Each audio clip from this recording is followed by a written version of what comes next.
আসসালামু আলাইকুম, welcome to my short blogs.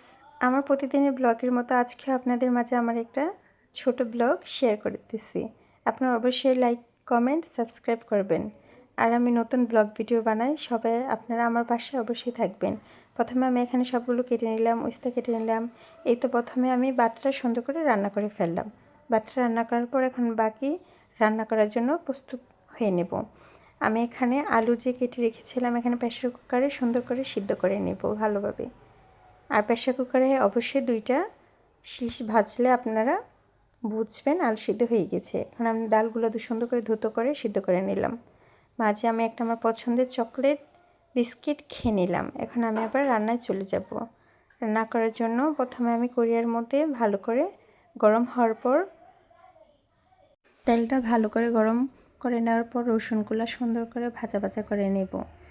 হ্যাঁ, আপনারা অবশ্যই এখানে যে যতটুকু ভেজে পছন্দ করেন খেতে সে ততটুকুই ভাজবেন। আমি এখানে সুন্দর করে ভেজে নিলাম। এটা ডাল বাগারের জন্য ভেজে নেব। এখন কতগুলো শুকনো লঙ্কা দিয়ে দেব। আর হ্যাঁ, আপনারা অবশ্যই কিছুটা আস্ত জিরা এখানে দিতে পারেন। এই তো দেখেন আমি এখানে অনেকগুলো বেশি করে আস্ত জিরা দিয়ে দিয়েছি। আমার আব্বু হচ্ছে আস্ত জিরাটা অনেক পছন্দ করে।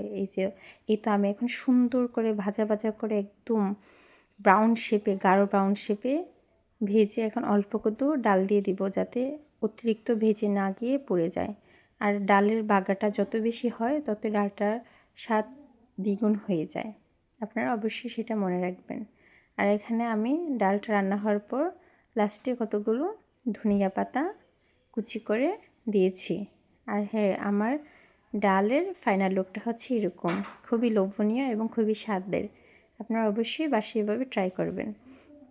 এখন আমি চলে গেলাম পেঁয়াজ রসুন সুন্দর করে কুচি করে রেখেছিলাম এটা ভাজা ভাজা করতে। ওই কড়াইতেই আমি এটা রান্না করব। এখন আমি কেটে রাখা উস্তা এবং আলু সুন্দর করে দিয়ে দিব এবং একটু হালকা হলুদ এবং হালকা লবণ দিয়ে সুন্দর করে নাড়াচাড়া করে ঢেকে রাখবো। এটা হচ্ছে সম্পূর্ণ আমি বাফে রান্না করব। হ্যাঁ, আপনারা অনেকেই এখানে পানি অ্যাড করলে পারেন, কারণ অনেক সময় দেখা যাচ্ছে কি গ্যাসটার বেড়ে থাকার কারণে অনেক সময় পড়ে যায়। এখন আমি আবার আলু ভর্তা বানানোর প্রসেসে চলে গেলাম। এখন আমি আলুগুলো সুন্দর করে প্রেস করে নিলাম। এখন আমি একটু পেঁয়াজগুলো সুন্দর করে ভেজে নেব। সুন্দর করে ভাজতে ভাজতে আমার একটা সুন্দর পার্সেল চলে এসে পড়েছে। এই তো আপনারা দেখেন কত সুন্দর আমার এই 3টা পার্সেল। আমার ভাইয়া হচ্ছে এখানে এগুলাকে আমরা পোনা মাছ বলি, ছোট ছোট মাছ নিয়ে এসেছে। এখন আমরা এই পোনা মাছগুলা রান্না করে ফেলবো। আর এই সময়টা হচ্ছে বিকাল সময়। হ্যাঁ, পোনা মাছগুলো সুন্দর করে কেটে কুটে ভালো করে ধৌত করে সুন্দর করে রাখলাম। এই তো দেখেন আমি সুন্দর করে কেটে ধুয়ে নিলাম।